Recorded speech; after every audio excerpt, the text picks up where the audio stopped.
Form 8995 calculates the Qualified Business Income Deduction, often called the QBI or Section 199A deduction.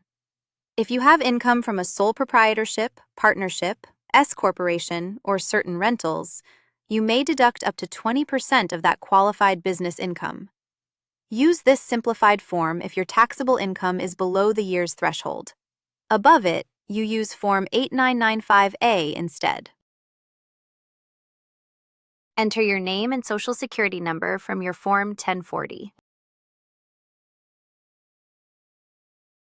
On line 1, list each qualified trade or business, its taxpayer identification number, and its qualified business income. For a sole proprietor, this is generally your net profit from Schedule C. The form then totals your QBI and multiplies by 20%. Your deduction is the smaller of 20% of QBI, or 20% of your taxable income minus net capital gains. So the form compares the two. The deduction lowers your taxable income, but not your self-employment tax. Fill yours out free at FormsPal.com.